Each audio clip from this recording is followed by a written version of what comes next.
If you had told me a few years ago that a pool ladder would make me feel alive again, I would have laughed in your face and gone back to watering my roses. My name is Helen Moore. I'm 62 years old, and until last summer, I was convinced that the only things left for me were routine, arthritis, and the occasional call from my daughter asking if I'd tried that new joint supplement she saw on TV. I live on the edge of a small town in central Tennessee, the kind of place where the Walmart cashier knows if you've switched shampoos, and where people still slow down to stare when they see a "for sale" sign go up on a lawn. My house sits a little apart from the others, down a quiet road that ends in a field of tall grass and half-broken fences, the kind of road delivery drivers hate and lonely women grow roots into. Out back there's a pool that used to be the heart of our summers, back when I still had a husband who liked to show off and a body I wasn't ashamed to see in daylight. These days, the pool is more like a mirror I avoid looking into. I didn't grow up imagining I'd be alone at this age. I imagined grandkids running around the yard, a husband falling asleep in front of the TV, soft arguments about the thermostat. Instead, I got a man who decided at 57 that he was too young to grow old with me and too curious to stay faithful. Finding out about the affair was like slipping into cold water fully clothed, shocking at first, then heavy and suffocating when it settled. He moved in with a woman younger than our daughter, and I got the house, the mortgage, and a silence that echoed at night. People in town didn't say much to my face, but I could feel it in the aisles at church and in the way their eyes slid over me at the diner. Pity, curiosity, a little judgment. I started going out less, talking less, shrinking into myself until my world was basically three things: my garden, my books, and the sound of the filter struggling to keep the pool clear without any help. The pool was his idea, of course. "A house like this needs a pool, Hell," he'd said, standing in the yard with his hands on his hips like he was surveying land he'd conquered. I'd gone along with it, even though the thought of being in a swimsuit in front of neighbors made my stomach twist. Back then, I still believed that if I kept saying yes, he'd keep choosing me. Funny how we make bargains in our heads that no one else signs. After he left, I thought about filling the pool in, turning it into a vegetable patch or a rock garden, something practical and quiet. But I never did. I just watched the blue fade a little more each year, watched the leaves gather in corners, watched the ladder rust at the edges like my patience. Last June, after a storm left half the yard covered in branches and the pool looking like a swamp, the water finally turned too green, even for my denial. The filter wheezed like an old smoker, and I stood on the porch with my coffee, staring at it the way you stare at a stain on a shirt you love, but know you'll never wear again. That's when my neighbor, Mrs. Caldwell, who knows everything about everyone, called and said, "Helen, I'm sending my pool guy over. You're going to get sick if you keep pretending that soup back there is water." I tried to protest, but with her, it's like trying to stop the wind from blowing. I just sighed and said fine, send him, imagining some middle-aged man with a beer belly and a truck full of chemicals. Instead, that Friday afternoon, a long black pickup pulled into my driveway, the kind that looks too shiny for our dusty roads. The door opened, and out stepped a man who made me stand up a little straighter without meaning to. He was tall, maybe late 20s, early 30s, with skin the color of roasted coffee and a smile that arrived a second before his words did. He wore a navy t-shirt with the company logo, cargo shorts, and a backward cap that somehow didn't look childish on him. He grabbed a clipboard from the passenger seat, glanced at the house, and then at me, like he was checking off a box in his mind. "Afternoon, ma'am," he said, voice low and easy. "You must be Ms. Moore. I'm Marcus. I hear your pool's trying to start its own ecosystem back there." I laughed, but there was a pinch of embarrassment under it. "You heard right. It's been a while." I caught myself tugging at the hem of my t-shirt, wishing I'd chosen something that didn't cling so much at the waist. I wasn't dressed for company, just for another day alone. Old jeans, faded shirt, hair pulled into the kind of bun that says, "I'm not expecting to impress anyone today." He didn't seem to notice or care. He just followed me through the house to the back door, whistling softly when he saw the pool. "Yeah, she's rough," he said, walking around the edge, squinting at the water. "But it's not hopeless. Gonna need a deep clean, though.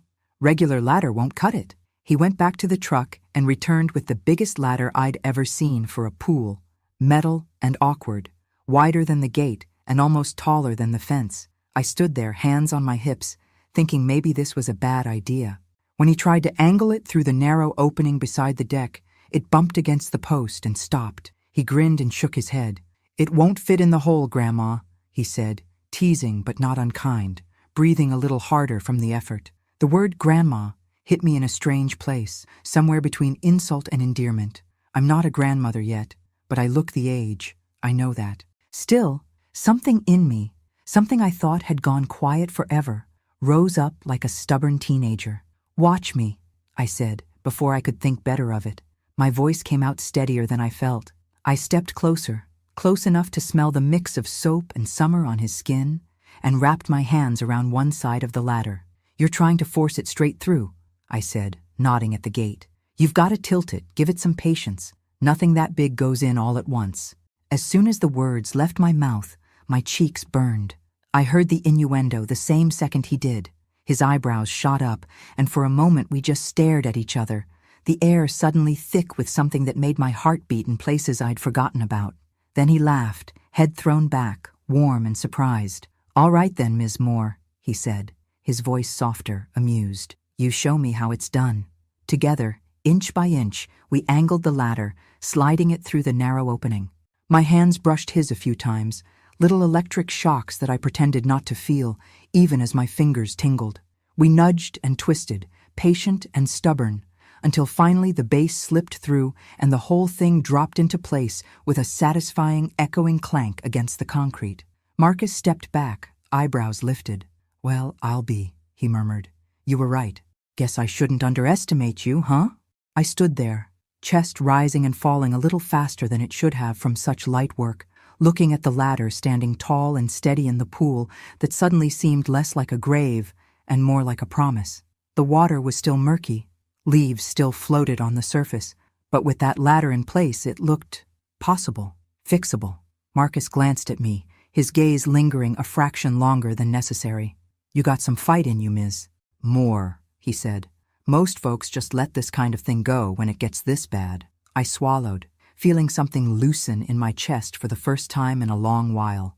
"Maybe I was just waiting for the right help," I answered, surprising myself with the honesty in my own voice.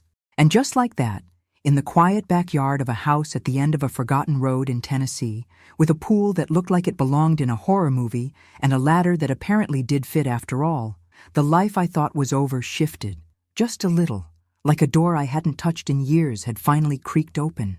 From the moment that ladder clicked into place, something in me began waking up in a slow, steady way, like a limb that had fallen asleep and was starting to tingle with returning blood. Marcus got to work immediately, rolling up his sleeves and kneeling by the edge of the pool with a focus that made me strangely aware of the outline of his shoulders beneath his shirt. I kept telling myself I was just being polite by staying outside with him, offering water or pointing out where the old tools were stored, but the truth is, I didn't want to go back inside.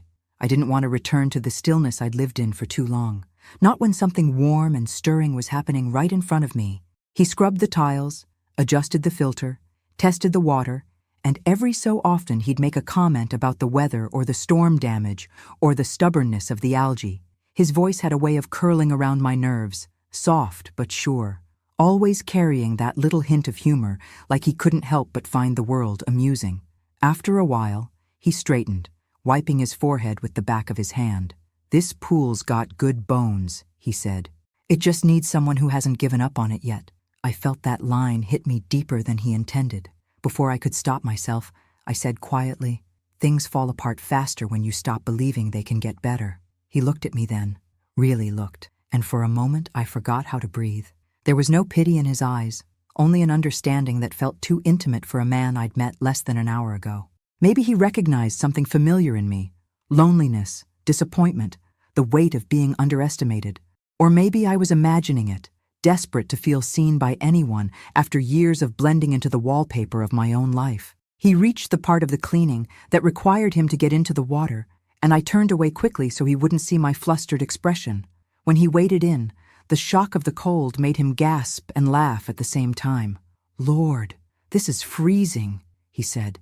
"You sure you're not keeping this pool as a trap for unwanted visitors?" I chuckled, watching him push through the water with easy movements, strong arms cutting through the murk. He worked with a confidence that felt miles away from the uncertainty I'd been drowning in for years. When he finally climbed back out, dripping and breathing hard, he sat on the edge of the deck and said, "Mind if I take a break?" I joined him, keeping a careful few inches of space between us, though my body was acutely aware of those inches. He glanced at my hands, clasped tightly in my lap, and said, "You don't have to act so nervous around me." My heart jumped. "I'm not nervous," I lied, staring straight ahead at the water. "Just not used to company." He let the silence stretch for a moment. Then he said, softer this time, "You know, people think loneliness is about being alone. But half the lonely folks I meet live in houses full of people." I turned to him, surprised. "You see a lot of that in your job?" He shrugged. "Yeah, cleaning pools, fixing decks, mowing yards. People forget workers are in and out of their lives all the time. We hear things, notice things. Sometimes we're the only ones who see them."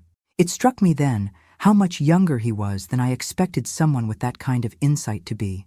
I hesitated before asking the next question because it felt personal, but curiosity has a way of pushing through fear when the right person is sitting beside you. "And what do you see here?" He didn't rush to answer. He just looked out at the pool, letting the breeze lift the damp curls at the edge of his hair. Then he said, "I see someone who stopped expecting anything good for herself. Someone who's been hurt enough times that she started telling the world not to bother trying." My throat tightened. I wasn't used to being read so cleanly, especially by a man young enough to be my son. I opened my mouth to respond, but the truth tangled on my tongue. He must have sensed it, because he nudged my arm lightly with his elbow, barely a touch. "Hey," he said, gentle now. "It's not a bad thing. It just means you're human. And maybe it means you deserve more than the life you've been settling for." Something shifted in the air then, something quiet but undeniable. I wanted to argue with him, to put up that familiar shield of self-deprecating humor or polite distance, but all I could do was sit there and let his words seep into places I had boarded shut. It scared me more than I wanted to admit, because in a town like ours, people notice everything, and an older woman sitting too close to a younger man would turn into whispers faster than a spark becomes a flame, and whispers, as I knew all too well, had a way of burning lives down. He stood again, brushing water from his arms, and said he'd finish the job. Watching him move, confident and unbothered by the world's judgment, made something inside me ache with both longing and regret. I had spent so many years apologizing for my existence, shrinking myself to make others comfortable, hiding my needs behind chores and polite smiles. Seeing someone live without that weight made me realize how heavy mine had become. By the time he wrapped up, the sun was dipping low, painting the sky with the kind of warm colors that made me think of evenings long gone. The pool still needed time and chemicals to fully clear, but it was already brighter, already starting to look like it belonged to a home rather than a forgotten memory. Marcus packed up his tools, and as he placed the ladder back against the side, he gave me a look that lingered. "I'll be back next week to check on the levels," he said, "but you should come out here before then. Use the space, own it again." I felt my cheeks warm. "I'll try," I said. He smiled like he didn't quite believe me, but hoped I'd prove him wrong again. Before he got into his truck, he paused and leaned on the open door. "And Ms. Moore, don't let anyone tell you what you can or can't handle. Not even me." Then he winked, an easy, playful thing that sent an unexpected jolt through me, and drove away, leaving a cloud of dust in his wake and a pulse in my chest I couldn't calm down. That night, lying in bed, I kept replaying little moments. The touch of his hand on the ladder, the warmth in his voice when he said I deserved more, the quick, sharp awareness I felt every time his eyes lingered on me. I told myself it was harmless, that I was simply flattered by the attention of a younger man, that it didn't mean anything real. But the truth, the frightening, exhilarating truth, was that it had meant something, and for the first time in years, I didn't feel invisible. If you've stayed with me through this part of my story, thank you, truly. Sometimes, sharing moments like these feels like opening a window in a house that's been closed up for too long. If you're listening, it means you care enough to lean in, and I hope you'll keep walking with me. If you feel connected to this journey, this mix of fear, hope, and quiet rediscovery, I'd love for you to subscribe and stay close. And if anything in this story touches something familiar in you, tell me in the comments. Your voice matters here, more than you know. I didn't expect him to come back so soon. I'd imagined I'd have a week, maybe more, to settle myself, to talk myself down from the strange flutter I'd been feeling since he left. But 2 days later, I was in the kitchen slicing peaches for a cobbler when I heard the crunch of tires on gravel. I looked out the window, and there he was again, stepping out of that shiny black truck like he belonged in my yard. My stomach tightened the way it used to when I was young, and someone I liked walked into the room. I pressed my palm to the counter, steadying myself. He knocked lightly before letting himself in through the side gate, and when I opened the back door, he grinned at me as if we were old friends. "Ms. Moore," he said, eyes bright. "I was in the area. Thought I'd check on your rebel pool before it tries to escape." I shook my head, but I couldn't stop the smile pulling at my lips. "You don't have to lie," I said. "Pools don't escape." He laughed as he walked past me, the warmth of his presence passing far too close to ignore. "This one might. It's got personality." He knelt beside the edge with his test kit, and I watched the muscles in his back shift beneath his shirt.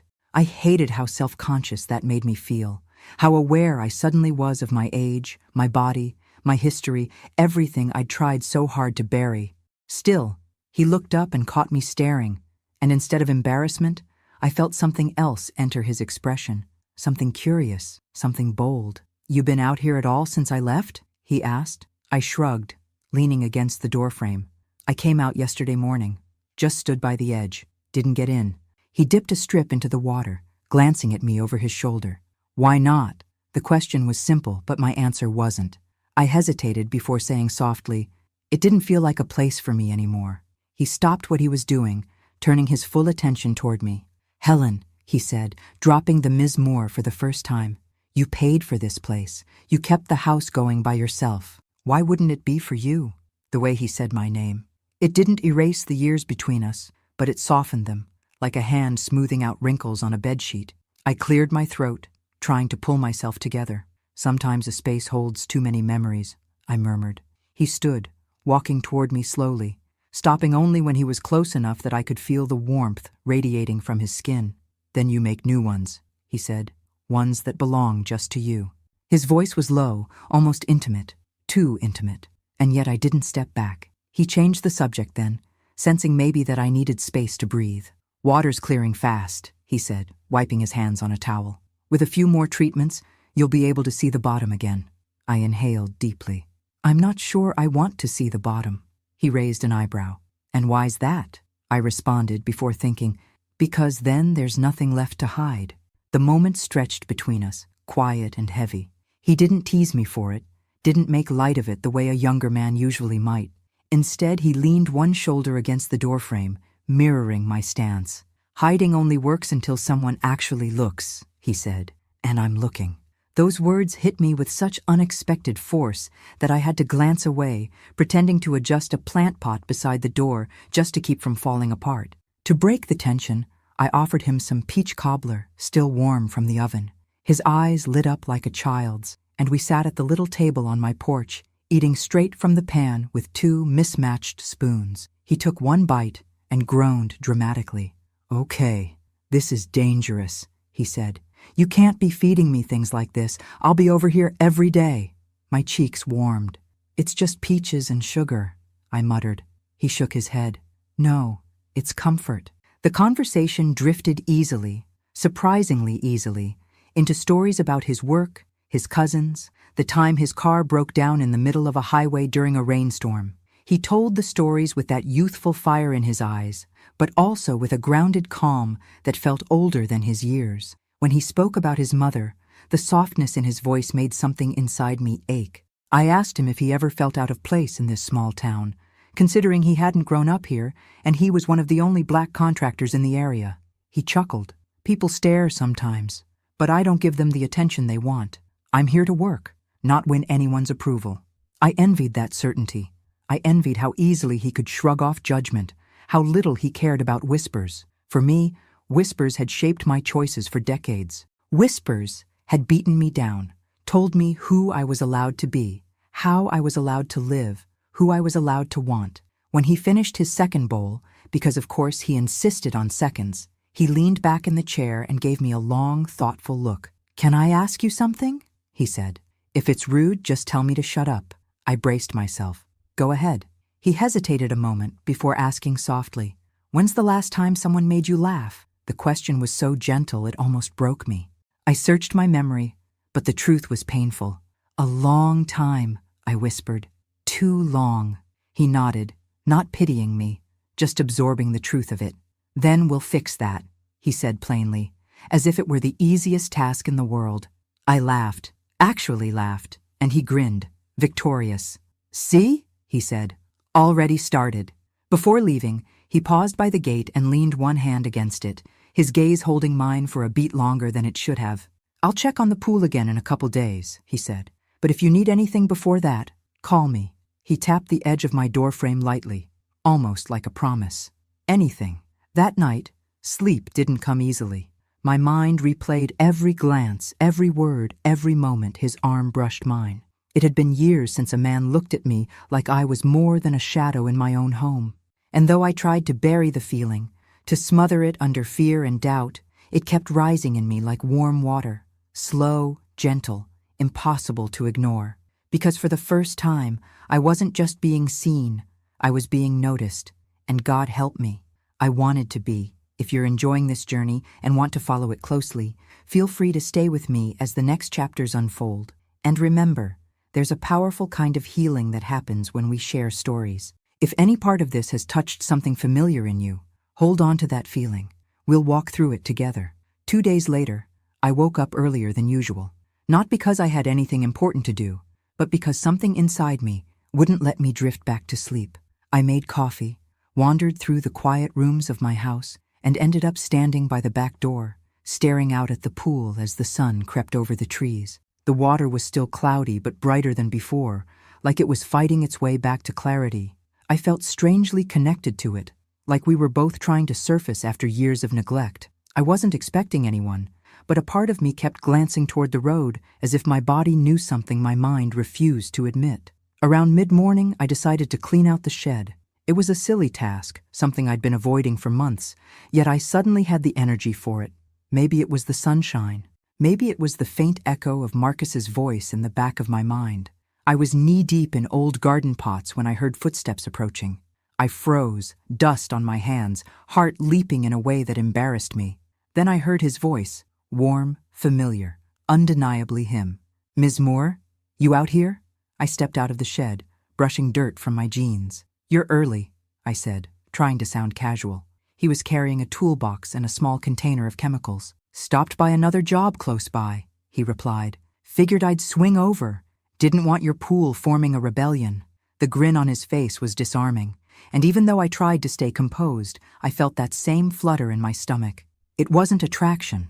At least that's what I told myself. It was just attention, something I hadn't received in years.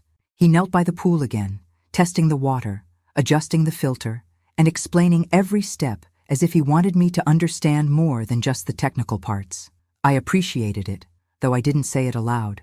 As he worked, the sun caught on the water, scattering reflections across his skin, and I found myself watching him in stolen glances. There was something in the way he moved, confident, deliberate, grounded in a way I never felt around men his age. After a while, he looked up and said, "You're different today." His tone wasn't teasing.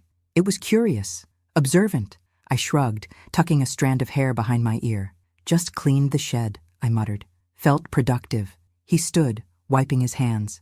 "That's not what I meant." When our eyes met, I felt the breath catch in my throat. He said it so simply, yet it felt like he'd peeled back a layer I hadn't given anyone permission to touch. To distract myself, I asked if he wanted something to drink. He followed me into the kitchen, looking around as though the house itself told a story he was trying to piece together. "You've got a peaceful place here," he said. "Feels lived in, not lonely." I paused with 2 glasses in hand. "Most people think the opposite." He shook his head. "Most people don't know how to look." We sat at the small table, sunlight drifting across the wood. I watched him as he took careful sips of iced tea, his fingers tapping lightly against the glass. There was a steadiness about him, a presence that made me feel less like a faded version of myself and more like a woman who still had pieces worth noticing. I hated how much I liked it. He asked questions, not polite, surface-level ones, but real ones. About my teaching days, about the books I missed reading aloud to my students, about the tomatoes I used to grow every summer. At first, I gave short answers, but he waited each time, giving me space to open up. And slowly, I did. I told him about my daughter in North Carolina, about the quiet after my divorce that never seemed to lift, about the pool that had started feeling like a burden instead of a joy. He listened, truly listened, in a way I wasn't used to. In a world where people usually give you half of their attention while thinking about the next thing, he was all there, leaning in, nodding, offering pieces of himself in return. He told me about leaving his hometown because he felt suffocated by expectations, about wanting space to grow into someone he wasn't sure he could become if he stayed. He told me about his grandmother, the woman who'd raised him, who used to say, "People don't get old from age, they get old from stopping." I felt the words settle in my chest. I had stopped long before my husband left. I'd stopped trying to feel anything that might remind me of what I'd lost. At one point, he asked me a question that made my hands tremble slightly on the rim of my glass. "Do you ever wish you could start over?" he said. I stared at him, unsure how much truth I was willing to reveal. "Every day," I answered, my voice barely above a whisper. The silence between us wasn't uncomfortable. It was warm, filled with unspoken things neither of us seemed ready to name. Then, to my surprise, he smiled softly and said, "Then maybe you ought to let yourself." Something about that sentence cracked something open inside me. It wasn't dramatic or loud, just a quiet breaking, like ice melting in a glass. For years, I'd let life happen to me, shrinking myself to fit into the small spaces people said I belonged in. His words felt like an invitation to step out of those shadows. We moved back outside so he could check the filter one last time, and as he leaned over the pool, his foot slipped slightly on the wet deck. Instinctively, I reached out and grabbed his arm. It was a brief touch, a single second, but the warmth of his skin under my hand sent a current through me I hadn't felt since my youth. He steadied himself and looked at me, not with surprise, but with something far deeper, something that made me drop my hand quickly, even though I didn't want to. "You all right?" I asked, my voice too soft. He nodded slowly. "Yeah," he said. "Just didn't expect the rescue." I felt my face burn. "Well, you were about to fall." He held my gaze a moment longer. Maybe I wasn't. I had no answer for that. I stood frozen, heart pounding in a way I knew I should ignore but couldn't. He cleared his throat and went back to packing his tools, leaving me shaken in the doorway. Before he left, he said, "I'll come by tomorrow. The water should be clear by then." "Tomorrow?" I repeated, surprised. He smiled. "Unless you don't want me to." I opened my mouth to respond, but the truth rushed out before I could hide it. "I do." He nodded once, satisfied, and walked to his truck. When he drove away, I stood alone in the yard, fingers still tingling from the moment I'd touched him. I knew I should be cautious. I knew the town would tear us apart with their whispers if they ever suspected anything more than professional visits. But the loneliness that had filled my life like fog was thinning, replaced with something I didn't have a name for yet, and I wasn't ready to give it up. Not now. Not when I'd only just begun to feel alive again. The next morning, I tried to distract myself with chores, laundry, sweeping, reorganizing a cabinet that didn't need reorganizing, but my thoughts kept drifting back to him. Every sound outside made me check the window, embarrassed at how easily anticipation had found its way back into my life. When his truck finally rolled up the driveway around noon, something inside me settled and fluttered at the same time. A strange mix of relief and longing I didn't want to examine too closely. He stepped out, wearing a gray t-shirt damp with heat, a pair of sunglasses pushed up onto his head. "Morning, Helen," he called, using my first name like it belonged in his mouth. My breath caught, not because of the greeting, but because of the softness in the way he said it. I wiped my hands on a towel, pretending to be completely composed, even though my pulse was running ahead of me. "You're right on time," I said. He gave me a curious look. "You say that like you've been waiting." My voice betrayed me when I answered too quickly. "Maybe I have." He didn't tease me. He just smiled in a way that reached his eyes, a warm, slow smile that made me feel seen in a way I wasn't prepared for. He went to the pool, crouched beside it, and whistled. "Well, look at that," he said. "She's clearing up real nice." I stepped beside him, staring into the water. I could see the bottom now, the pale blue tiles, the steps, the light that hadn't worked in years. The clarity startled me. It was like watching something wounded heal right in front of me. He looked up at me, and for a moment I thought he was going to say something meaningful, something dangerous. Instead, he asked, "When's the last time you swam in it?" I pressed my lips together. "Years ago." "Why'd you stop?" I hesitated. I didn't like the way I looked in a swimsuit anymore. He stood slowly, dusting off his hands. "You think the water cares?" he asked. "You think it sits here judging you?" I swallowed. "People judge." "Then maybe they should spend more time dealing with their own messes," he said, his voice suddenly sharper, protective in a way that sent a warm shock through me. I looked away, uneasy with how deeply his words reached inside me. To distract myself, I asked if there was anything I could help with. "Sure," he said, handing me a small bucket of cleaning solution. "Come on, let me show you something." He guided me toward the far edge, standing close enough that I could feel the heat from his body. He pointed to a line of grime just below the tile. "See that?" he said. "If you scrub this part yourself, the pool will start to feel like it's yours again." I dipped the brush into the solution and knelt. He knelt beside me, our shoulders nearly touching. My hand trembled slightly as I scrubbed. He noticed. "You okay?" he asked quietly. "Fine," I said, though we both knew it wasn't true. After a moment, he reached over and steadied my hand with his fingers warm and sure around mine. I froze. The brush slipped from my grip and floated lazily across the water. His hand stayed on mine even afterward, lingering in a silence I was too afraid to break. When I finally looked at him, the expression on his face wasn't playful or teasing. It was serious, searching, a question he wasn't speaking aloud. I pulled my hand back gently, breath catching in my throat. "Marcus," he nodded once, as if understanding every fear I didn't voice. "I know," he murmured, "but you don't have to run from me." I stood abruptly, needing distance. The air felt too tight, the backyard too small. I walked to the porch, gripping the railing as if it could anchor me. He followed after a moment, slower this time, respectful of the space I was desperately trying to reclaim. "I'm sorry," he said softly. "I didn't mean to push." I shook my head. "You didn't. I'm just out of practice." "Out of practice with what?" he asked. The words came out before I could stop them. "Being wanted." He exhaled, a sound that felt like a confession. "Helen, you think I'm here because of the pool?" My chest tightened.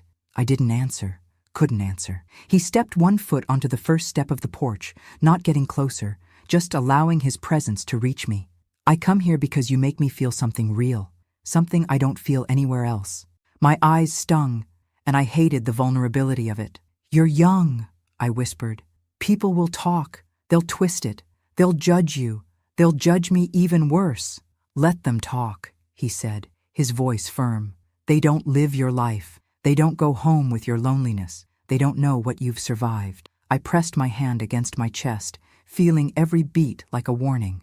"This can't become something that ruins us both." He shook his head. "You're so focused on everything that could go wrong that you can't see what's right in front of you." I turned away, knees weak with the weight of everything I wasn't ready to admit.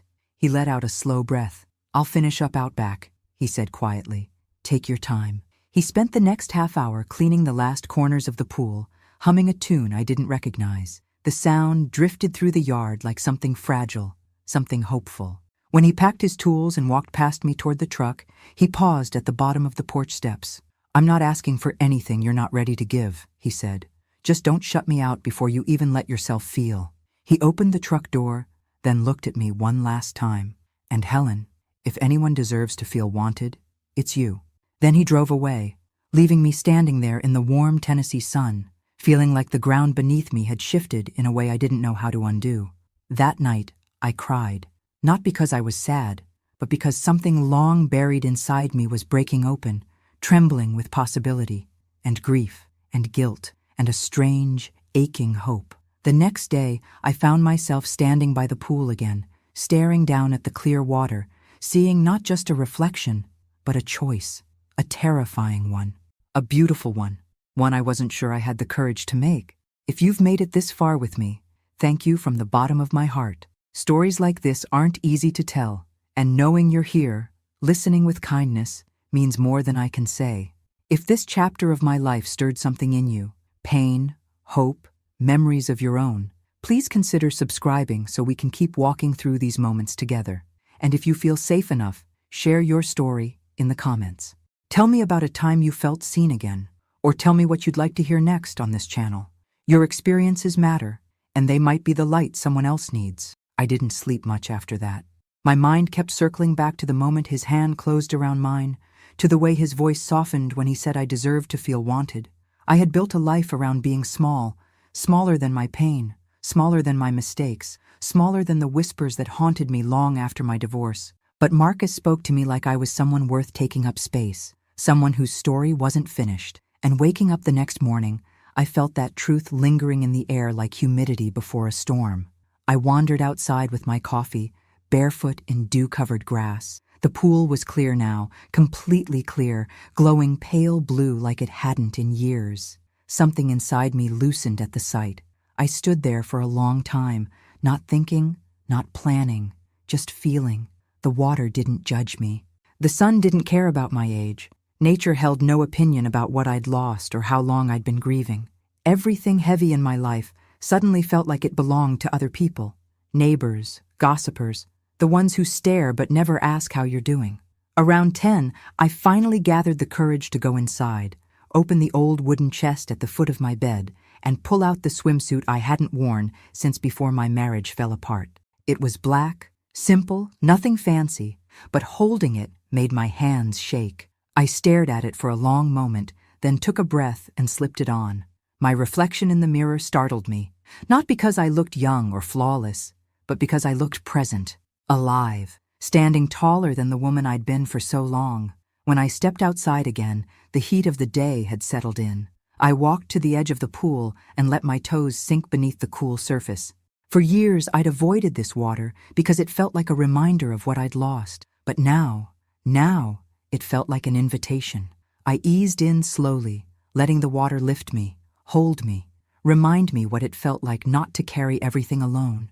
When I finally submerged completely and came back up for air, the feeling was overwhelming. Freedom, grief, relief, all tangled together. I pressed my palms to my face and cried softly into the water. Maybe it was cleansing something in me. Maybe it was breaking something open so something else could grow. I was floating on my back, eyes closed, when I heard footsteps. I stood upright instantly, heart pounding, water streaming down my arms. Marcus stepped through the gate, momentarily stunned when he saw me in the pool. He blinked once, twice, and then a slow, reverent smile spread across his face. "Look at you," he said softly, almost in awe. I felt heat rush to my cheeks, suddenly self-conscious. I thought I'd try." He walked closer to the edge, hands in his pockets as if he didn't trust himself to reach for me. "You didn't try," he said. "You did." The intensity in his gaze made me look away. "It feels strange," I admitted. "Good, but strange. That's what starting over feels like," he replied. I swam slowly toward the edge, resting my arms on the warm concrete. He crouched, so we were almost eye level. For a moment, neither of us spoke. The air felt thick with everything we hadn't said. The longing, the fear, the hunger for connection. Neither of us chose, but both of us felt. Then he said gently, "You don't have to be afraid of me, Helen." I swallowed. "I'm not afraid of you," I whispered. "I'm afraid of everything that comes with you." He nodded, understanding. "People will talk, but they talk anyway. That's what small towns do.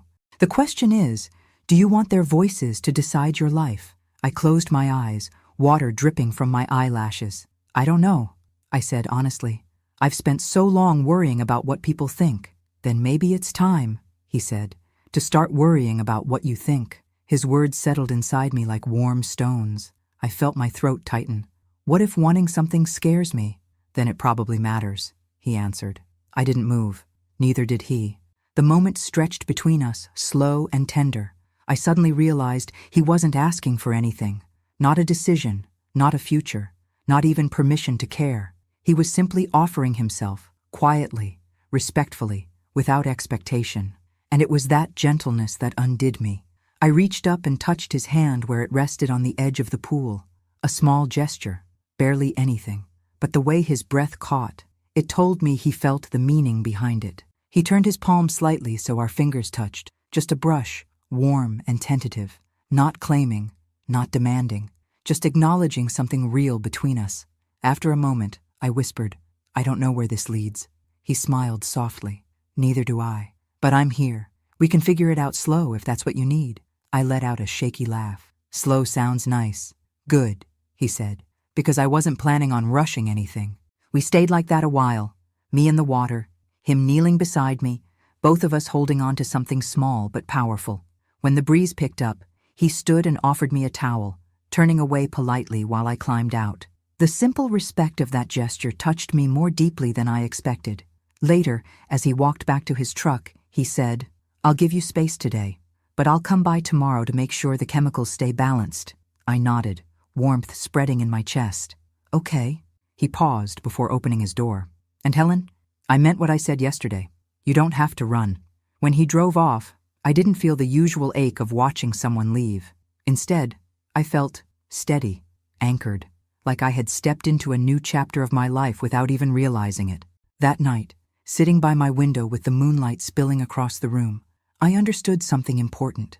Maybe the bravest thing I'd done wasn't letting him touch my hand, or getting into the pool, or daring to feel again.